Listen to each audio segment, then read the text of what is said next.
ശ്രീമഹാദേവ്യൈ നമഃ. ശ്രീമഹാദേവ്യൈ നമഃ.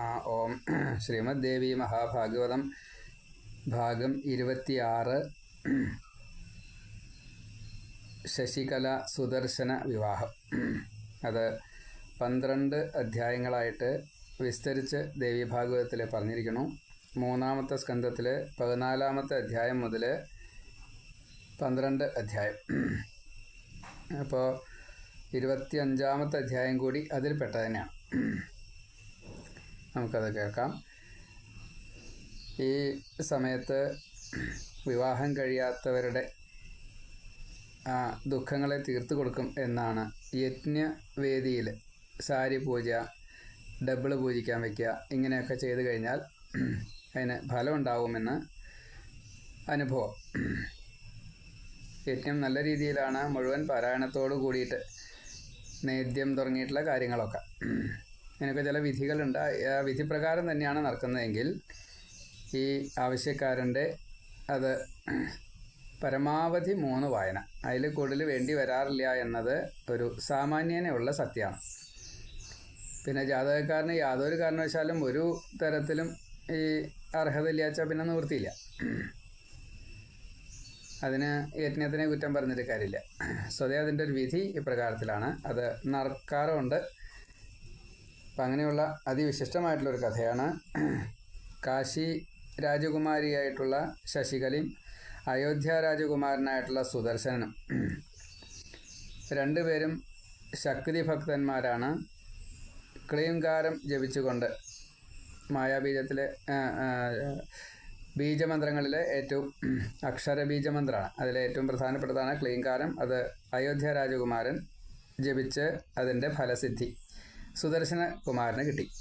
അതേപോലെ ഐങ്കാരം ജപിച്ചുകൊണ്ട് കാശി രാജകുമാരിയായിട്ടുള്ള ശശികലയ്ക്കും അമ്മയുടെ ദർശനം കിട്ടുകയാണ്. അങ്ങനെയുള്ള കഥകളെ നമുക്ക് കേൾക്കാം. ഓം ശ്രീമദ് ദേവി മഹാഭാഗവതം 3-ാം സ്കന്ധം 14-ാം അധ്യായം ജനമേജയൻ. ഓം കേട്ടേൻ ശ്രീഹരി ചെയ്തുള്ളോരംബായജ്ഞം സവിസ്തരം ദേവീ മാഹാത്മ്യവും ഇനി വിസ്തരിക്കാം മുനീശ്വരാം. ദേവീ ചരിതവും കേട്ട് ചെയ്വൻ ഞാൻ ശ്രേഷ്ഠമാം മഖം നിൻ പ്രസാദം കൊണ്ടു പാപം തീർന്നോനാവട്ടെ ഞാൻ മുനേ. ഇപ്പോൾ ദേവി മാഹാത്മ്യം പറയൂ എന്ന് പറഞ്ഞത് ദേവി മഹാദേവിയുടെ ചരിതങ്ങളെ, അതല്ലെങ്കിൽ ദേവിയുടെ മഹിമകളെ, ഭക്ത അനുഗ്രഹ കഥകളെ പറയൂ എന്ന അർത്ഥത്തിലാണ് പറഞ്ഞത്. ദേവി മഹാത്മ്യം കഥ എന്ന് പറഞ്ഞാൽ മഹിഷാസുരമർദ്ദനവും ഈ ശുംഭനിശുംഭവധവും മധുകൈടഭവധവും എന്നുള്ള നിലയ്ക്ക് അതല്ല ചോദിച്ചത് ഇവിടെ. അത് ചോദിക്കുന്നുണ്ട്. അത് ആദ്യം വിസ്തരിച്ച് 3-ഉം 4-ഉം തവണയൊക്കെ ആയിട്ട് ദേവി മഹാത്മ്യം ശരിക്കും പറയുന്നുണ്ട്. വ്യാസൻ: കേൾക്കരാജൻ കഥിപ്പൻ ഞാൻ ദേവീ ചരിതമുത്തമം സവിസ്തരം കഥിപ്പൻ ഞാൻ ഇതിഹാസ പുരാണവും. അപ്പോൾ ഞാനെല്ലാം പറഞ്ഞു തരാം, അങ്ങ് ശ്രദ്ധാലുവായിട്ട് കേട്ടുകൊണ്ടിരിക്കൂ. ഇവിടെ 2 ഭാര്യമാരുള്ള ഒരു ഭർത്താവ്. അയോധ്യ രാജാവ് പുഷ്പൻ്റെ മകനായിട്ടുള്ള ധ്രുവസന്ധി എന്ന കോസല രാജാവായിട്ടുള്ള അയോധ്യ രാജാവ്. അദ്ദേഹത്തിന് ഈ കലിംഗ രാജാവായിട്ടുള്ള വീരസേനൻ്റെ പുത്രി മനോരമയുടെ പുത്രൻ സുദർശനൻ. ആദ്യത്തെ ഭാര്യ, ആദ്യത്തെ മകൻ. 2-ാമത്തെ ഭാര്യ ഉജ്ജയിനി രാജാവായിട്ടുള്ള യുധാജിത്തിൻ്റെ മകള് ലീലാവതി. ആ ലീലാവതിയുടെ മകൻ ശത്രുജിത്ത്. 2-ാമത്തെ ഭാര്യ, 2-ാമത്തെ മകൻ. അപ്പോൾ അവർ തമ്മിൽ ചെറിയൊരു സൗന്ദര്യപ്പണക്കൊക്കെ ഉണ്ടായി. അത് കഥയാണ് ഇനി പറയാൻ പോകുന്നത്.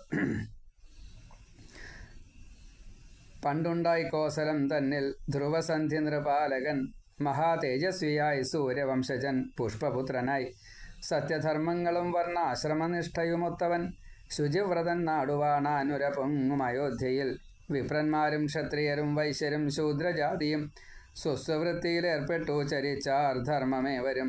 കള്ളന്മാരില്ല, ധൂർത്തന്മാരില്ല, അഹങ്കാരികൾ മൂർഖരും കൃതഘ്നരും, നാട്ടിലില്ല ലുബ്ധന്മാരാം മനുഷ്യരും. നാടേവം വാണോരാ ഭൂപനുണ്ടായത് ഇരുപത്നിമാർ, രൂപസമ്പത്തിയെന്നോരായി കാമഭോഗതമാർകളായി. സമർത്ഥയാം ആദ്യപത്നി അഴകോലും മനോരമ, 2-ാമത്തെ പത്നി ലീലാവതിയും ബഹുസുന്ദരി. ക്രീഡിച്ചാൻ പത്നിമാരൊത്ത് ഗൃഹാരാമത്തിലും തഥാ മേട്ടിലും മേടകളിലും നീർച്ചോലകളിലും നൃപൻ പെറ്റാൽ നൽപുത്രനെ ഒരു നല്ല നാളായി മനോരമ രാജരക്ഷണ സമ്പന്നൻ അവൻ തൻ പേർ സുദർശനൻ മാസമൊന്നു കഴിഞ്ഞപ്പോൾ അഴകുറ്റൊരു പുത്രനെ പെറ്റാൽ നല്ലൊരു നാളായിട്ട ലീലാവതിയും തഥാ മക്കളുണ്ടായ മോദത്താൽ ജാതകർമാദി ആ നൃപൻ രണ്ടുപേർക്കും ചെയ്തു ഭൂരിവിത്തം വിപ്രർക്കു നൽകിനാൻ രണ്ടു പുത്രരിലും പ്രീതി ഒപ്പമായി വെച്ചു മന്നവൻ കാട്ടിൽ അവൻ എന്നെന്നും സ്നേഹത്തിൽ തെല്ലുമന്തരം. അപ്പോൾ രാജാവ് നല്ലവനായിരുന്നു എന്ന് തെളിയിക്കാൻ വേണ്ട എല്ലാ വിവരണവും ഇപ്പോൾ പറഞ്ഞു.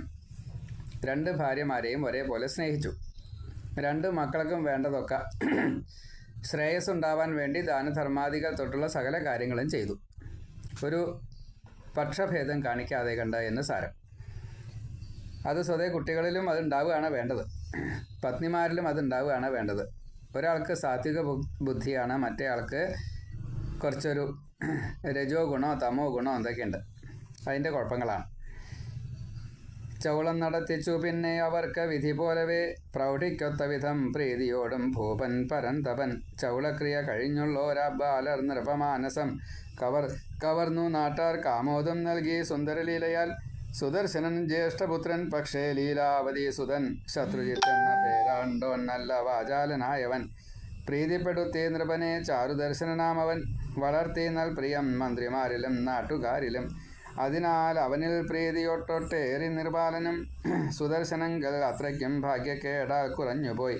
ഒട്ടുകാലം കഴിഞ്ഞപ്പോൾ ഒരു നാൾ മൃഗയാർത്ഥമായി കാട്ടിലേക്ക് പുറപ്പെട്ടാൻ ധ്രുവസന്ധി നൃപൻ മുയൽ വാൾപുലി പോത്ത് ആന കരിമാൻ അര്യമാനുകൾ പന്നി എട്ടടിമാനെ അവം കൊന്നും കൊണ്ട നൃപോത്തമൻ ആ ഘോര താരകാന്താരത്തിങ്കൽ ചുറ്റിക്കറങ്ങവേ കോപിച്ചു ചാടിനാൻ വള്ളിക്കെട്ടിൽ നിന്നൊരു കേസരി നൃപൻ തന്നമ്പ് പോയി മെയ്യിൽ തറച്ച് അധികരുഷ്ടനായി നേരിലാ നൃപനെ കണ്ടിട്ട് ഇടിനാദം മുഴക്കിനാൻ പൊക്കിപ്പിടിച്ച് വാൽ കൂറ്റൻ സടയൊന്നു കുടഞ്ഞവൻ കുതിച്ചു ചാടി മേൽപോട്ട ഭൂപനെ കൊല്ലുവാൻ രുഷ ചാട്ടം കണ്ടുടന ഭൂപൻ ഉറയൂരിയ വാളുമായി ഇടം കൈയിൽ ചർമ്മവുമായി നിന്നാൻ സിംഹപരാക്രമി രോഷാകുലന്മാരായി രാജഭൃത്യന്മാരേവരും തഥാ കൂരം പിന്നിറ വെവ്വേറെ തൂകി സിംഹോ പരിദ്രുതം ശതവർഷത്തോടിടചേർന്നുണ്ടായി ഹാഹാരവങ്ങളും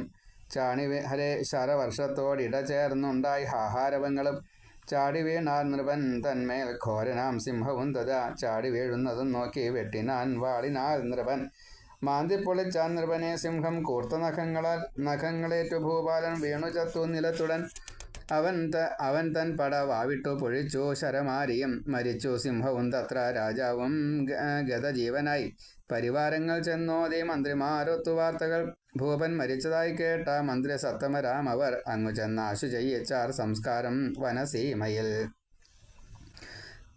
ഈ ധ്രുവസന്ധി രാജാവ് നായാട്ടിൻ്റെ ഇടയ്ക്ക് ഒരു സിംഹവുമായിട്ട് ഏറ്റുമുട്ടി സിംഹത്തിനെ കൊന്നു. പക്ഷേ സിംഹത്തിൻ്റെ ആക്രമണത്തിൽ രാജാവും മരിച്ചു. അപ്പോൾ കാട്ടിൽ വെച്ചിട്ട് ആ സംസ്കാരമൊക്കെ ചെയ്തു മന്ത്രിമാർ. പിന്നീട് അങ്ങോട്ടാണ് പ്രശ്നങ്ങളൊക്കെ ഉണ്ടായത്. ഔർധ്വദൈഹികമാം കർമ്മം വസിഷ്ഠൻ വിധിപൂർവകം ചെയ്യിച്ചാൻ പരലോകത്തിൽ സുഖമുണ്ടാക്കിടും വിധം നാട്ടുകാരും പ്രജകളും മഹാമുനി വസിഷ്ഠനും സുദർശനനെ വാഴിക്കാൻ മന്ത്രിച്ചാർ തങ്ങളിൽ. ഇപ്പോൾ ഈ ധ്രുവസന്ധിയുടെ മനോർമയിലുള്ള മൂത്തപുത്രൻ, രണ്ടുപേരിലും ഓരോ ഉണ്ണികളാണ്. ഈ സുദർശനനാണ് രാജ്യാധികാരം, പ്രായം അത്രയ്ക്ക് ആയിട്ടില്ല. അപ്പം അതുകൊണ്ട് സുദർശനൻ മൂത്തപുത്രൻ എന്ന നിലയ്ക്ക് വസിഷ്ഠൻ നിയമം പറഞ്ഞു. അങ്ങനെ രാജാവാക്കാം നിശ്ചയിച്ചു. രാജകുമാരനായിട്ട് മന്ത്രിമാർ ഭരിക്കുക, അങ്ങനെയാണ് പതിവ്. നാട്ടുകാരും പ്രജകളും മഹാമുനി വസിഷ്ഠനും സുദർശനനെ വാഴിക്കാൻ മന്ത്രിച്ചാർ തങ്ങളിൽ ധർമ്മപത്നി സുതനിവൻ ശാന്തൻ ലക്ഷണമൊത്തവൻ മന്ത്രിമുഖ്യന്മാരുരച്ചാർ ഇവനാണ് അർഹനായവൻ. വസിഷ്ഠനും സമ്മതിച്ചു, യോഗ്യനാണ് നൃപാത്മജൻ, ബാലനാണെങ്കിലും ഇവൻ ധർമ്മിഷ്ഠൻ രാജ്യയോഗ്യനും. ഏവം തങ്ങളിൽ മന്ത്രിക്ക് യുധാജിത്തെന്ന മന്നവൻ വൃത്താന്തം കേട്ടു തരസാ വന്നാൻ ഉജ്ജയിനീപതി. ജാമാതാവിൻ മൃത്യു കേട്ടു ദൗഹിത്രൻ തൻ ഗുണത്തിനായി വന്നണഞ്ഞതവൻ ലീലാവതി തൻ താതനായവൻ. സുദർശനന്റെ ഹിതമോർ തണഞ്ഞാൻ മനോരമയ്ക്കച്ഛനായോൻ കലിംഗാധിപനും നൃപൻ. ആ രണ്ടുപേരും പടയും കൂട്ടിപ്പോനിതു പേടിയാൽ മന്ത്രിമുഖ്യരുമായി പിന്നെ മന്ത്രിച്ചാർ രാജ്യലോഭികൾ. യുധാജിത്താശു ചോദിച്ചാൻ ഇവരിൽ ജ്യേഷ്ഠനാരുവാൻ, നാടുവാഴേണ്ടവൻ ജ്യേഷ്ഠനിളയോനല്ലൊരിക്കലും. വീരസേനൻ ചൊന്നു, ധർമ്മപത്നിതൻ സുതനാണിവൻ, ശാസ്ത്രജ്ഞ ചൊന്നറിഞ്ഞേൻ ഞാൻ ഇവൻ താൻ അർഹനെന്നതായി. വീണ്ടും യുധാജിത്തു ചൊന്നാൻ, ഗുണത്താൽ ജ്യേഷ്ഠനാണിവൻ, രാജലക്ഷണവുമുള്ളോനും ഏവമല്ല സുദർശനൻ. മുഴുത്തു തർക്കമീ മട്ടിൽ ലോഭത്താൽ അവർ തങ്ങളിൽ അത്യാപത്തിതിൽ ശങ്ക തീർക്കാൻ ആർക്കിഹ സാധ്യമാം. മന്ത്രിമാരോടോതി യുധാജിത്തേവം സ്വാർത്ഥശക്തിയാൽ, സുദർശനനെ വാഴിച്ചു പണം തട്ടാൻ കുതിക്കയോ. ഭാവങ്ങളാൽ അറിഞ്ഞേൻ ഞാൻ നിങ്ങൾ തൻ ചിന്തയൊക്കെയും, ഊക്കേരം ശത്രുജിത്തിന് വാഴാൻ അർഹനവൻ തഥാ. സേനാബലം ഗുണം ഇവ കൊണ്ടി ശ്രേഷ്ഠനെ വിട്ടവൻ, ഞാനിരിക്കെ കനിയാനെ വാഴിക്കാനായൊരുങ്ങുവൻ. യുദ്ധം നടത്തും ഞാൻ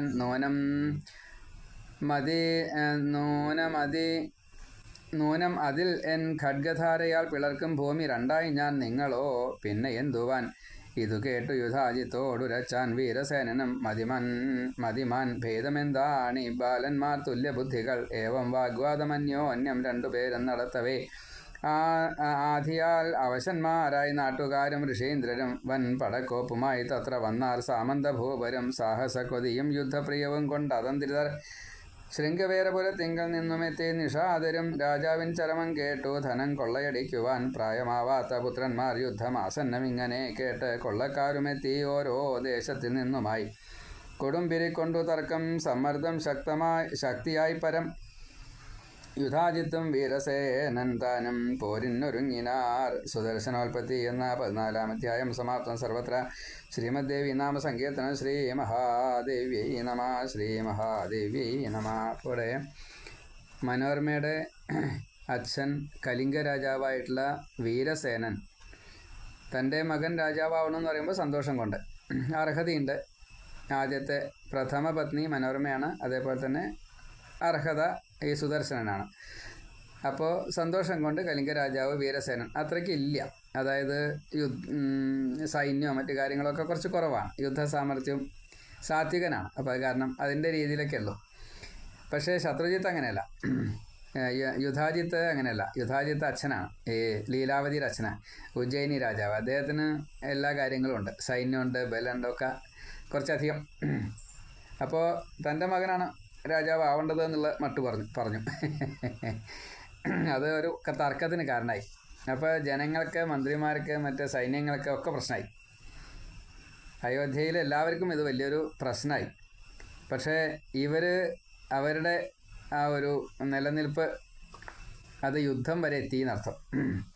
തർക്കം കൊണ്ട് തീർന്നില്ല. അപ്പോൾ യുദ്ധത്തിൽ കാട്ടാളന്മാരും വന്നു. അവർ ഏത് ഇതിനാണോ ശക്തി കൂടെ വെച്ചാൽ അവരെ കൂടെ നിൽക്കുക. എന്നിട്ട് എന്തൊക്കെയാണ് തരാക്കാൻ പറ്റുക അതൊക്കെ തരാക്കും ചെയ്യും, കൊള്ളയടിക്കും ചെയ്യും. ഇതിനു വേണ്ടിയിട്ട് അവർ വന്നത്.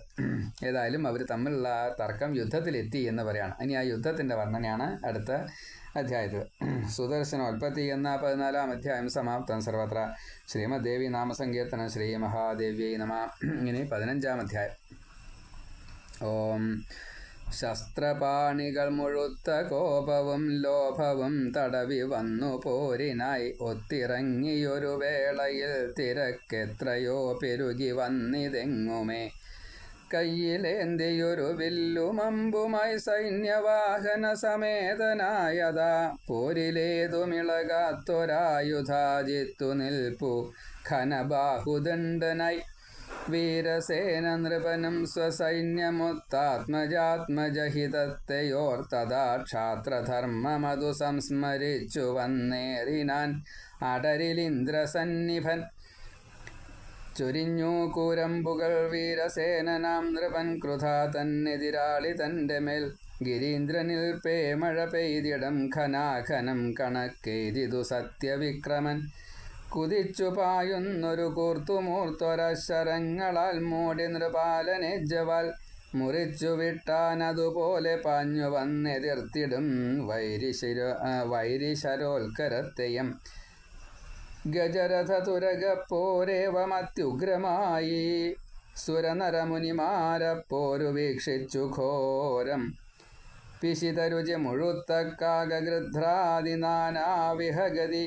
നാനാവിഹഗതി പറന്നാവ്യോമരംഗം മറഞ്ഞു. മത്തേഭവീരതുരകങ്ങൾ മരിച്ചു വീണു. പുഴയൊലിപ്പതു കണ്ടുവെങ്കിൽ പാപങ്ങൾ ചെയ്ത നരതങ്ങളുടെ ദൃഷ്ടിമാർഗം പ്രാപിച്ച വൈതരണി പോൽ ഭയമേകുമാർക്കും. കുലം തകർക്കുമൊരു സൂര്യജയിൽ കളിക്കായി തത്രത്യർ ബാലകരെറിഞ്ഞ ചുരയ്ക്ക പോലെ പോരിൽ തെറിച്ച നരമസ്തകമൊട്ടനേകം ശോഭിച്ചു ചോര അലയിൽ നര തലനാരുമായി. തേരിങ്കൽ നിന്നുയിരുപോയി ഭുവി വീണ വീരൻ തന്മീതേ വട്ടമിട്ടു മാരിഷകാമിഗൃധ്രം തൻ കാന്തമുടലു കണ്ടതു വീണ്ടുമേറാൻ കാക്ഷിച്ചു ജീവനലയം നിലയാചരിച്ചു. പോരാടി വീണ നൃപനസ്സു വിമാനമേറി സ്വാംഗസ്ഥയാം അമരനാരിയോടോതിടുന്നു. കണ്ടാലുമെന്നുടൽ മനോജ്ഞമതാ കിടപ്പു പോർ മണ്ണിലമ്പുകൾ തറച്ച ഈ സുന്ദരാംഗി. ഹാ വൈരിയോടടരിലേറ്റു മരിച്ചൊരുത്തൻ സ്വർവേശ്യയൊത്തൊരു വിമാനവുമേറി നിൽക്കേ. തദ്ധർമ്മപത്നി നിജമാമുടലാശുതീയിൽ ചുട്ടാത്മകാന്തനെ ഹഠാൽ പിടികൂടിടുന്നു. അന്യോന്യമേറ്റു പടവെട്ടി മരിച്ച രണ്ടു സേനാനിമാരൊരുമയാർന്നു ദിവംഗമിക്കേ. ഏകാപ്സരസിൽ മനമൂന്നിയണഞ്ഞു മുട്ടിപ്പോർ ചെയ്തു ഹന്ത കലഹപ്രിയരങ്ങു വീണ്ടും. നാഗം ഗമിച്ചൊരു യുവാവ് ഗുണം തികഞ്ഞ ലാവണ്യമേറുമൊരു തയ്യലൊടൊത്ത ഹർഷം. പ്രേമത്തോടും നിജഗുണങ്ങളെ വാഴ്ത്തി ആ പ്രേമദാത്രിയെ അവൻ വശമാക്കി മുറ്റും. പൊങ്ങിപ്പറന്നു പൊടി മൂടിയിരുട്ടുകെട്ടി മാനത്തിലേറെ മറവാണ്ടൊരു സൂര്യബിംബം. ചോരപ്പെരുങ്കടലിലാശു കുളിച്ചു മുങ്ങി തീർന്നപ്പോഴൊട്ടധികമാം തെളിവൊത്തു മിന്നി. വിണ്ണിൽ ഗമിച്ചവിടെ രൂപഗുണങ്ങളൊത്തു നൽ പ്രേമവായ്പു പൊഴിയും സുരകന്യയാളെ. പൂണ്ടില്ല മറ്റൊരു പുമാൻ വ്രതഭംഗഭീരു തൻ പേരു പോമിതി വിശങ്കിതനായി സമർത്ഥൻ. ഏവം നടന്നൊരപ്പോരിൽ യുധാജിത്താൻ നൃപാലകൻ തീവ്രബാണങ്ങളെ ഇതേതു വീഴ്ത്തിനാൻ വീരസേനനെ. അപ്പോൾ അവിടെ യുദ്ധങ്ങൾ പല രീതിയിലുണ്ട്. ഏതായാലും യുദ്ധത്തിൻ്റെ വർണ്ണന കുറച്ച് പറഞ്ഞു. മലയാളമാണല്ലോ, അപ്പോൾ തന്നെ അറിയാം. വീരസേനൻ ആ യുദ്ധത്തിൽ തോറ്റു, അല്ലെങ്കിൽ മരിച്ചു എന്നർത്ഥം. മനോരമയുടെ അച്ഛൻ മരിച്ചു, സുദർശനൻ്റെ മുത്തശ്ശൻ മരിച്ചു. തലപൊട്ടി തകർന്നാശു വീണാൻ മന്നിങ്കലാ നൃപൻ. ചിതറിപ്പോയ സൈന്യം പാഞ്ഞു പോയി നാലു ദിക്കിലും. പടക്കളത്തിൽ വെച്ച് അച്ഛൻ മരിച്ചെന്നതു കേൾക്കവേ പേടിച്ചുപോയി ശത്രുവൈരം പേർത്തുമോർത്തും മനോരമ. ദുഷ്ടനാമായുധാജിത്താം പാവിയൻ കൊച്ചുപുത്രനെ കൊല്ലും ലോഭം കൊണ്ട് നൂനം എന്നാരാജ്ഞി വിഷണ്ണയായി. ഇപ്പോൾ പണ്ടൊക്കെ അങ്ങനെയാണല്ലോ, ആരാ ജയിച്ചാൽ അയാൾക്ക് രാജ്യം, അങ്ങനെയുള്ളൂ. അതാ നിയമം, അത് ധർമ്മമുണ്ട് എന്നാ നിയമം. അപ്പോൾ സുദർശനൻ്റെ അമ്മ മനോരമ പേടിച്ചു. അവിടുന്ന് ഒരു ദാസിയെയും പിന്നെ വിതലൻ എന്ന് പേരായിട്ടൊരു മന്ത്രിയുണ്ട്, പ്രധാനമന്ത്രിയാണ്. അവർ 4 പേരും കൂടിയിട്ട്, ഉണ്ണിയും അമ്മയും ഒരു ദാസിയും ഈ മന്ത്രി കൂടിയിട്ട് വീരസേനനെ കാണാൻ, എന്ന് വെച്ചാൽ അച്ഛനെ കാണാൻ എന്നുള്ള നിലയ്ക്കാണ് പോയത്. പക്ഷെ അവിടെ നിന്ന് മെല്ലെ കുതിരപ്പുറത്ത് രക്ഷപ്പെട്ടു, കാട്ടിലേക്ക് രക്ഷപ്പെട്ടു. അങ്ങനെ ഭരദ്വാജ ആശ്രമത്തിലേക്ക് എത്തുകയാണ്. ആ രംഗത്തെ വിസ്തരിക്കുകയാണ്. ശ്രീ മഹാദേവിയെ നമ. എന്തു ചെയ്യേണ്ടു ഞാനെങ്ങു പോവും എൻ താതനോ ഹതൻ, ഭർത്താവ് മൃതനായി എൻ്റെ മകനോ കൊച്ചുകുട്ടിയും. ലോഭം പെരും പാപി അത് മോഹിപ്പിച്ചിടും ആരെയും, അതിൻ വശത്താണ്ട ദുഷ്ടൻ ചെയ്യാതെ എന്തുള്ളു പാരിതിൽ. അമ്മയച്ഛൻ ബന്ധുവർഗം സ്വജനം സോദരൻ ഗുരു, ഏതാളെയും ലോഭമാണ്ടോൻ ഹനിക്കും നിനവെന്നിയെ. ഭക്ഷിച്ചിടും അഭക്ഷ്യത്തെ ഗമിച്ചിടും അഗമ്യയെ, അത്യാർത്തിമൂത്തോരാൾ ഏതു ധർമ്മത്തെയും ത്യജിച്ചിടും. വേണ്ടത്ര ബലമുള്ളോനായി ആരുണ്ടിങ്ങു സഹായമായി, ഏതാശ്രയത്തിൽ നിന്ന് ഈ എൻ പൊടിയെ കാത്തിരണ്ടു ഞാൻ. എൻ്റെ ഈ മകനെ കൂടി കൊന്നാലോ ചെയ്വതെന്തിവൾ, ഈ മണ്ണിൽ ആരുണ്ടിവളെ കാത്തുരക്ഷിച്ചു കൊള്ളുവാൻ. സപത്നിയാകുമാ ലീലാവതിക്കും പക തോന്നിടും എൻ പുത്രനിൽ അവൾക്കെന്നും കനിവുണ്ടായി വരാവതോ. യുധാജിത്തെത്തിയാൽ പിന്നെ ആകാ രക്ഷപ്പെടാനുമേ. കുഞ്ഞെന്നു കണ്ടൻ മകനെ തുറുങ്കിലിടുമോ നൃപൻ. ഈ ചെറിയ കുട്ടിയെ പോലും ദ്രോഹിക്കുന്നതായിട്ടുള്ള ഭാവമാണ് യുധാജിത്തിനുള്ളത്. വളരെ മോശക്കാരനാണ് എല്ലാ അർത്ഥത്തിലും. അപ്പോൾ മനോരമ ശരിക്കും പേടിച്ചു പോയി. ഇനി മകനാണ് കൊന്നാലോ, അത് വയ്യലോ, സഹിക്കില്ലല്ലോ ആർക്കായാലും. അപ്പം അങ്ങനെ കുടുങ്ങി. അതാണ്.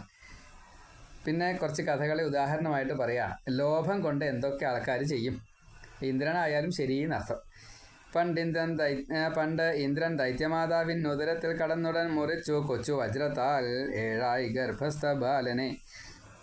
7 വീണ്ടും 7 മുറിച്ചങ്ങനെയാണ് പോൽ 49 വായുക്കൾ വിണ്ണിലുണ്ടായി വന്നതും. മരുത്തുക്കളുടെ ജന്മത്തെക്കുറിച്ചാണ് പറഞ്ഞത്. ദിതി കശ്യപനിൽ നിന്നും ഗർഭം ധരിച്ചു. അത് ദൈത്യന്മാരാണല്ലോ ഉണ്ടാവുക. അത് ഇന്ദ്രന് ദോഷമാണ്. അപ്പം അതുകൊണ്ട് ഇന്ദ്രൻ അകത്ത് കടന്ന് ഈ യോഗശക്തി മായാശക്തിയൊക്കെ ഉണ്ടല്ലോ, എന്തായാലും അകത്ത് കടന്നു. എന്നിട്ട് ആ ബീജത്തിനെ 7 കഷ്ണാക്കിയിട്ടാണ് മുറിച്ചു. അപ്പോൾ അവർ നിലവിളിച്ചു, കൊല്ലരുത് ഏട്ടാ എന്നൊക്കെ പറഞ്ഞിട്ട്. അപ്പോൾ നിങ്ങൾ കരയണ്ട എന്ന് പറഞ്ഞിട്ട് ഈ 7നെയും 7 മുറിച്ചു. അപ്പോൾ 49 കഷ്ണായി. അപ്പോൾ മരുത്തുക്കൾ പറഞ്ഞു, ഞങ്ങൾ ഏട്ടൻ്റെ പാർഷദന്മാരാണ്, അല്ലെങ്കിൽ അഷ്ടദിക് പാലകന്മാരിൽ പെട്ട വായുക്കളാണ് ഞങ്ങൾ. ഇപ്പോൾ ഒരാളെ ഉണ്ടായിരുന്നുള്ളൂ, അത് 7 മാറി. ആ 7നെ 7 മാറ്റിയപ്പോൾ 49 മരുത്തുക്കളായി ഞങ്ങൾ. അങ്ങയുടെ സഹായികളാണ്, എന്തിനാ ഞങ്ങളെ കൊല്ലണം, പിന്നെ ഞങ്ങളെ കൊല്ലാൻ പറ്റൂല കേട്ടോ എന്ന് പറഞ്ഞു. നിങ്ങൾ എൻ്റെ ആൾക്കാരാച്ചാൽ ഞാൻ നിങ്ങളെ കൊല്ലണില്ല എന്ന് പറഞ്ഞു. ദിദിയുടെ ഗർഭത്തിൽ നിന്ന് പുറത്തു വന്നു. 50 ആൾ പുറത്തു വന്നു. അപ്പോൾ ദിതി ചോദിച്ചു, നിങ്ങളാരാ? സത്യം പറഞ്ഞു, അല്ലെങ്കിൽ ഞാൻ ഇപ്പോൾ വക വരുത്തും എന്ന് പറഞ്ഞു. അപ്പോൾ ഇന്ദ്രൻ പറഞ്ഞു, ഞാൻ ഇന്ദ്രനാണ്. ഇത് അങ്ങയുടെ അമ്മയുടെ ചെറിയമ്മയുടെ പുത്രന്മാരാണ്, വായുക്കളാണ് 49 പേര്, മരുത്തുക്കളെന്ന് എന്ന് പറഞ്ഞു. ഇതൊരു വായുക്കളാ? അങ്ങനെ വെച്ചാൽ ദേവഗണാണ്. അപ്പോൾ അതുകൊണ്ട് എനിക്ക് വേണ്ട, ദൈത്യന്മാരെ എനിക്ക് വേണ്ടു. ഇന്ദ്ര, നീ ഇവരെയും കൊണ്ടുപോയിക്കോ എന്ന് പറഞ്ഞു. ഒരു കൊല്ലത്തെ പുംസവന വ്രതം നോറ്റത് കൊണ്ട് സംഭവിച്ചതായിട്ടുള്ള ഒരു സാത്വിക ബുദ്ധിയാണ് ഈ ദിതിക്കുണ്ടായത് ആ സമയത്ത്. അപ്പം അങ്ങനെ ശത്രുക്കളെ കൊല്ലാൻ വേണ്ടിയിട്ട് ഇന്ദ്രൻ പോലും ഈ രീതിയിൽ ചെയ്യുമെങ്കിൽ ആരും എന്തും ലോഭം കാരണം ചെയ്യില്ല എന്ന് പറയാൻ പറ്റില്ല. എന്തും ചെയ്യും. അപ്പോൾ എന്തുണ്ടായി അറിയില്ല, പേടിച്ചു മനോരമ. അതാണ്. പണ്ടൊരിക്കൽ സപത്നിക്ക് ഗർഭനാശം വരുത്തുവാൻ കൊടുത്തുപോൽ വിഷം മറ്റേ സപത്നി അത് ഹേതുവായി ഉണ്ടായിപ്പോൾ സ്വശരീരത്തിൽ ഗരമാണ്ടൊരു ബാലകൻ. അവനത്രേ സകരൻ എന്നങ്ങ് കേളിയെഴുന്നൃപൻ. ഭർത്താവ് വാഴകെ താൻ കാട്ടിലയച്ചാൽ ജ്യേഷ്ഠപുത്രനെ രാമനെ കൈകേയി ഏവം മൃതനായി പങ്ക്തിഭൂപനം. ഇപ്പോൾ ഇവിടെ 2 കഥകൾ പറഞ്ഞു. ഒന്ന് സകരൻ്റെ ജന്മം. അവിടെ സപത്നി മത്സരം കാരണം മൂത്ത പത്നിക്ക് ഗർഭമുണ്ടായി. അപ്പോൾ ആ പത്നിയും കുട്ടിയും മാത്രമേ നോക്കുള്ളൂ എന്നുള്ള നിലയ്ക്ക് അങ്ങനെ അയാൾക്ക് മാത്രം കുട്ടികൾ ഉണ്ടാവണ്ട എന്ന് ബാക്കിയുള്ള പത്നിമാരൊക്കെ നിശ്ചയിച്ചു. അതിന് വിഷം കൊടുത്തു. പക്ഷേ ഈശ്വരകൃപ കൊണ്ട് ആ ഉണ്ണി മരിച്ചില്ല. ജനിച്ചപ്പോൾ വിഷത്തോട് കൂടിയിട്ട് ജനിച്ചു. അതുകൊണ്ട് സകരൻ എന്ന് പേരായി. ഗരം എന്ന് പറഞ്ഞു കഴിഞ്ഞാൽ വിഷം എന്നാണ്. ഗരത്തോട് കൂടിയിട്ട് ജനിച്ചപ്പോൾ സകരൻ എന്നുള്ള രീതിയിൽ പേര് വന്നു. അപ്പോൾ ഏതൊക്കെ തരത്തിലാണ് ലോഭം കാരണം ദ്രോഹിക്കുക എന്ന് പറയാൻ നിർത്തിയില്ല. ശ്രീരാമനെയും കാട്ടിലേക്ക് പറഞ്ഞയച്ചു. ദശരഥൻ്റെ പത്നിയായിട്ടുള്ള കൈകേയി 14 വർഷം കാട്ടിൽ ഭരതന് രാജാവാൻ വേണ്ടിയിട്ടാണ് രാമായണം കഥ. അതും ലോഭം തന്നെയാണ് കാരണം. ഇങ്ങനെ എന്തൊക്കെ സംഭവിക്കും പറയാൻ പറ്റില്ല. സുദർശനൻ തന്നെ രാജാവാക്കാൻ ഇച്ഛിച്ച മന്ത്രിമാർ അവശന്മാർ യുധാജിത്തിൻ വശമാണ്ടിന്നു വാഴുകയാം. ശ്രീ മഹാദേവി നമ. എന്നെ ഈ കെട്ടിൽ നിന്നൊന്ന് രക്ഷിക്കാൻ ശൂരനായൊരാൾ ഭ്രാതാവായില്ല മേ കഷ്ടം. ഇത് ദൈവേച്ഛ തന്നെയാം. എനിക്ക് സഹോദരന്മാരാരുമില്ല, ഞാൻ എന്താ ചെയ്യാം? അച്ഛൻ മരിച്ചു, ഭർത്താവ് മരിച്ചു. ഈ കുഞ്ഞാണെച്ചാലോ ചെറിയ കുട്ടിയാണ്, 4 വയസ്സോ 3 വയസ്സോ അത്രേ ആയിട്ടുള്ളൂ. 5 വയസ്സിൻ്റെ താഴെ ആയിട്ടുള്ളൂ. എന്തായാലും യത്നം ചെയ്യണം, എമ്മട്ടും ഭാഗ്യം പോൽ വന്നിടും ഫലം. പുത്രരക്ഷയ്ക്കുപായത്തെ ചെയ്വൻ ഞാൻ താമസം വിന. ഏവം അബ്ബാല ചിന്തിച്ചു ബഹുമാന്യൻ വിതല്ലനെ. ഓർത്താൾ ഏതിലും അത്യന്ത വിദഗ്ധൻ മന്ത്രിമുഖ്യനെ. ഏകാന്തത്തിൽ വിളിച്ചോതി മന്ത്രിയോട് അവൾ ദീനയായി കുഞ്ഞിനെ കയ്യിലേന്തിക്കൊണ്ടിട ഇടനെഞ്ഞു മുറിഞ്ഞുമേ. അതായത് നല്ലോണം ദുഃഖത്തോട് കൂടിയിട്ട്. മന്ത്രിമാരിൽ ഏറ്റവും മുഖ്യനാണ്, മാത്രമല്ല സാത്വികനാണ്. ഈ മനോരമയ്ക്കറിയാം അദ്ദേഹം സുദർശൻ്റെ കൂടെ നിൽക്കുള്ളൂ, അല്ലെങ്കിൽ തന്നെ സഹായിക്കാതെ ഉറപ്പാണ്. യുധാജിത്തിൻ്റെ കൂടെ നിൽക്കില്ല. അപ്പോൾ അത് പറഞ്ഞു, എങ്ങനെയെങ്കിലും എന്നെ രക്ഷിക്കണം, എൻ്റെ ഈ കുട്ടിയെ രക്ഷിക്കണം. ഇനിയിപ്പോൾ ഞാൻ മരിച്ചാലും എനിക്ക് കുഴപ്പമില്ല, പക്ഷേ ഈ ഉണ്ണിയെ രക്ഷിക്കണം. ഉണ്ണിയല്ലേ ശരിക്കും രാജാവ് ആവേണ്ടയാൾ. അത് അദ്ദേഹം കേൾക്കുന്നുള്ളത് ഉറപ്പാണ്. വിതല്ലൻ അവളോടോതി ഇങ്ങ് നിൽക്കരുതിന്നി നാം ഗംഗാതീരത്തേഴങ്കാട്ടിലേക്ക് പോകുക നാമിനി. തത്ര വാണരുളും ശ്രീമാൻ ബലവാനെൻ്റെ മാതുരൻ സുബാഹുവെന്ന വിഖ്യാതൻ നിനക്ക് തുണ നൽകിടും. അവിടെ കാട്ടിൽ എനിക്കൊരു അമ്മാവനുണ്ട്, അവിടെ ഗംഗാതീരത്താണ്. നമുക്ക് അവിടേക്ക് പോവാം. അവിടെ പോയി കഴിഞ്ഞാൽ ഞാനും കൂടെ വരാം, നിങ്ങളെ രക്ഷിക്കും ഉറപ്പ്. യുധാജിത്തൻ നൃപനെ കാണാൻ നഗരത്തിൽ വിളിക്കുന്നാം, ചെന്ന് തേരേറിയുടനെ പോകാം ശങ്കിക്ക വേണ്ടതിൽ. അതു കേട്ട രാജ്ഞി ചെന്നു ലീലാവതിയോടോതിനാൻ, അച്ഛനെ ചെന്നു കാണാൻ ഞാൻ പോയി വരട്ടെ സുലോചനെ. അപ്പോൾ സപത്നിയായിട്ടുള്ള ഈ ലീലാവതിയോട് മനോരമ ചെന്ന് പറഞ്ഞു, എൻ്റെ അച്ഛൻ അവിടെ കാട്ടിലും യുദ്ധക്കളത്തിൽ മരിച്ചു കിടക്കുകയാണ്, ഞാൻ അച്ഛനൊന്ന് കണ്ടുവരാം എന്ന് പറഞ്ഞ് ഇവർ നാലാളും കൂടിയിട്ട് യുദ്ധക്കളത്തിലേക്കാണ് പോയത്. പക്ഷേ അവിടുന്ന് ഇത്തിരി ഉള്ളൂ കാട് കടക്കാൻ. അങ്ങനെ രക്ഷപ്പെട്ടു. എന്നോതി തേരേറിയുടൻ സൈരന്ധ്രിയോടും അവ്വിധം വിതല്ലനോടും ചേർന്നെത്തി നഗരത്തിൻ വിളിക്കവൾ. ആദിയും പേടിയും പൂണ്ട് മൃതനാം സ്വപിതാവയും യുധാജിത്താം മന്നനെയും കണ്ടേറ്റം ദീനയായി സതി. പേടിച്ചു വിറയും പൂണ്ടു സംസ്കാരാദികൾ ചെയ്തുടൻ 2 നാൾ കൊണ്ടു ചെന്നെത്തി ഗംഗയാറിൻ കരയ്ക്കവൾ. മൂർഖന്മാരാം നിഷാദന്മാർ വന്നു കൊള്ളയടിക്കയാൽ ധനവും തേരുമെല്ലാം പോയി പാടുപെട്ടാർ വഴിക്കവർ. നോക്കണേ, അവരുടെ ഒരു കഷ്ടകാലം. കാട് എത്താൻ വേണ്ടിയിട്ടാണ് പോണത്. ആ സമയത്താണ് കാട്ടിലെത്തിയോ നിശ്ചയില്ല. എന്തായാലും പട്ടണം വിട്ടു. അപ്പോൾ അവിടെ ചെന്നപ്പോൾ കൊള്ളക്കാരൊക്കെ ഈ കാട്ടുവാസികളാണ്. ഏതായാലും അവർ വന്നിട്ട് ഇവരുടെ തേരും ധനവും ഇതൊക്കെ വെച്ചാൽ ഒക്കെ പണ്ടും ഒക്കെ പോയിട്ടോ, ധനമൊക്കെ പോയി, ഒക്കെ കട്ടുകൊണ്ടുപോയി.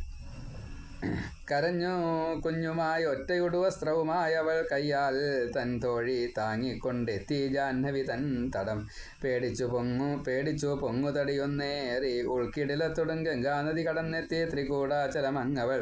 ഭരദ്വാജാശ്രമത്തിങ്കൽ ഭയവിഹ്വലയായുടൻ ചെന്നു താപസരെ തത്ര കണ്ടു നിർഭയയായി തഥാ. ഇപ്പോൾ ഗംഗ എങ്ങനെയോ പൊങ്ങുതടി അങ്ങനെയൊക്കെ ആയിട്ടാണ് അങ്ങോട്ട് കടന്നു. കുറേ വീതിയൊക്കെ ഉണ്ടതേ. ഏതായാലും അങ്ങോട്ട് കടന്നപ്പോൾ ത്രികൂടം എന്ന് പേരായിട്ടൊരു മലയുണ്ട്. അവിടെ വലിയ പർവ്വതമാണ്, 3 ശിഖരങ്ങളുള്ള വലിയ പർവ്വതം. അവിടെ അതിൻ്റെ താഴ്വരയിലാണ് ഭരദ്വാജാശ്രമം. അപ്പോൾ അവിടെ എത്തിയപ്പോൾ എല്ലാവരും ഈ നിർഭയരായിട്ട് കഴിയുന്നുണ്ട്. മുനിമാരുടെ ശിഷ്യന്മാർ 10,000 ശിഷ്യന്മാരുണ്ട്. വലിയ ഭരദ്വാജാശ്രമം എന്ന് പറഞ്ഞാൽ വളരെ പ്രസിദ്ധമാണ്. കാട്ടിലാണ്. ഇനി അവിടേക്ക് ആരും ചെല്ലാനും പറ്റില്ല. അവിടെ ശത്രുക്കൾ ചെന്നാൽ അവർ മരിച്ചു പോകും ഉറപ്പാണ്. അല്ലെങ്കിൽ അത്രയും ശക്തി ഈശ്വരാധീനം ഉണ്ടെന്നർത്ഥം. ദേവീഭക്തനാണ് ഭരദ്വാജ. മുനി ചോദിച്ചത് അവളോടാരു നീ കാന്തനാരുവാൻ എമ്മട്ടിങ്ങെത്തി വിഷമിച്ചോദിയാലും ശുചിസ്മിതേ. എന്താ വിഷമം എന്നാണ് ചോദിച്ചത്. അപ്പം മുനി കാര്യങ്ങളൊക്കെ ഈ മനോരമയിൽ നിന്ന് മനസ്സിലാക്കി എന്ന് സാരം. ദേവിയോ നീ മാനുഷിയോ കൊച്ചുപുത്രനുമായി നീ നാടുവിട്ടി കാട്ടിലേക്ക് പോന്നത് എന്തിനു സുന്ദരി. മുനിയേവം കഥിച്ചിട്ടും ചൊന്നില്ലേതും വരാങ്കന. കരഞ്ഞും ചുടുവീർപ്പിട്ടും പ്രേരിപ്പിച്ചാൽ വിതല്ലനെ. ധ്രുവസന്ധി നൃപാലൻ തൻ ധർമ്മദാരങ്ങളാണിവൾ. വിതല്ലൻ മുനിയോടോതി മനോരമ ഇവൾക്കു പേർ. സിംഹത്താൽ ഹതനായി സൂര്യവംശജൻ ബലവാൻ നൃപൻ. ധ്രുവസന്ധി മരിച്ചു. മനോരമയെ വേലി കഴിച്ച ആള് മരിച്ചു. സിംഹത്താൽ ഹതനായി സൂര്യവംശജൻ ബലവാൻ നൃപൻ. ആ മന്നൻ തൻ മകനിവൻ പേരുകൊണ്ട് സുദർശനൻ. അതിധർമ്മിഷ്ഠൻ ഇവൾ തൻ അച്ഛൻ ഈ കൊച്ചു കാരണം. യുധാജിത്തോടേറ്റു ചത്തു പേടിയാൽ പോന്നിതിങ്ങിവൾ. അപ്പോൾ മനോരമയുടെ അച്ഛനും ഇതേപോലെ മരിച്ചു. അപ്പം നിവൃത്തിയില്ല, ആരുമില്ല സഹായിക്കാൻ. ഈ കൊച്ചു കുഞ്ഞഴും ഇവൾക്ക് അങ്ങുതാൻ ശരണം മുനെ. ഈ നൃപാത്മജൻ തൻ ത്രാതാവായി ഭവിക്ക മഹാമതേ. യജ്ഞത്തേക്കാൾ പുണ്യമല്ലി ആർത്ത സംരക്ഷണം മുനെ. വിശിഷ്യ ഭയ സന്ത്രസ്തയായ ദീനയെ യാവുകിൽ. അപ്പം അതുകൊണ്ട് നിയമത്തെ പറഞ്ഞുകൊണ്ടാണ് ആവശ്യം പറഞ്ഞത്. യാഗയജ്ഞാദികൾ ചെയ്യുന്നതിനേക്കാൾ കൂടുതൽ ഫലമുണ്ട് ആർത്ത രക്ഷണം. ദുഃഖിതരായിട്ടുള്ള സ്ത്രീജനങ്ങളെയും ബാലരെയും രക്ഷിക്കുന്നത് വലിയ പുണ്യമാണ്. ബ്രഹ്മഹത്യാ പാപം കൂടി തീർന്നു കിട്ടും. അപ്പോൾ അവിടെ ചെറിയ കുഞ്ഞാണ് ആ രാജാവ് ആവേണ്ടതായിട്ടുള്ള സുദർശൻ. അപ്പോൾ അദ്ദേഹത്തിനെ രക്ഷിക്കുക അതൊരു വലിയ ഫലമാണ്. അതുപോലെ ആരും സഹായിക്കാനില്ലാത്ത ഒരു സ്ത്രീയാണ് മനോരമ. അപ്പോൾ രണ്ടുപേരും ആർത്ത സംരക്ഷണം. അപ്പോൾ യാഗത്തേക്ക് ആ ഫലം ഉണ്ടായിരുന്നു. അത് ചോദിച്ചു, ചെയ്യാമെന്ന് ഏൽക്കുകയും ചെയ്തു. മാത്രമല്ല ഈ ആളെ കണ്ടു കഴിഞ്ഞപ്പോൾ സുദർശനൻ തന്നെയാണ് ഭാവിയിൽ രാജാവാവുക എന്നുള്ളത് പറയുകയും ചെയ്തു. അപ്പോൾ വിധിച്ചു എന്നർത്ഥം. അതൊരു അനുഗ്രഹമായിട്ട് ഭരദ്വാജൻ കൊടുക്കുകയും ചെയ്തു. ഭരദ്വാജ ഋഷി, ഭദ്രേ പേടിക്കാതെ വാഴുക, പുത്രനോടൊത്തു സുവ്രതേ, വേണ്ട തെല്ലും വിശാലാക്ഷി, ശത്രു സംഭവമാം ഭയം. രാജാവായി തീരും ഈ ഓമൽ സുതൻ പാലിച്ചു കൊള്ളുക നീ, ഇവിടെ ദുഃഖമോ ഭീയോ സംഭവിക്കില്ലൊരിക്കലും. വ്യാസൻ സ്വസ്ഥയാ തീർന്നതാ രാജ്ഞി മുനിയേവം കഥിക്കവേ, ആടലെന്നെ പാർത്തു മുനിദത്തമാം പർണശാലയിൽ. വിതല്ലനോടും തൻ ചേടിയോടുമൊത്തവിടെ തഥാ മകനെയും കാത്തു പോറ്റി നാൾ കഴിച്ചാൾ മനോരമ. യുധാജിത് വീരസേന യുദ്ധം എന്ന 15-ാം അധ്യായം സമാപ്തം. സർവത്ര ശ്രീമദ് ദേവി നാമ സങ്കീർത്തനം. ശ്രീ മഹാദേവ്യൈ നമ. ഇതിൻ്റെ ബാക്കി ഭാഗങ്ങൾ നമുക്ക് അടുത്തതിൽ പാരായണം ചെയ്യാം. ശ്രീ മഹാദേവ്യൈ നമ. ഇപ്പോൾ 25-ാമത്തെ ഭാഗമാണ് നമ്മൾ 26-ാമത്തെ ഭാഗമാണ് നമ്മൾ പാരായണം ചെയ്തത്. 2 അധ്യായങ്ങളാണ് പാരായണം ചെയ്തത്. ശ്രീമദ് ദേവി ഭാഗവതം 3-ാം സ്കന്ധം 14-ഉം 15-ഉം 2 അധ്യായം 26-ാമത്തെ ഭാഗമായിട്ട് പാരായണം ചെയ്തു. ശ്രീ മഹാദേവ്യൈ നമ.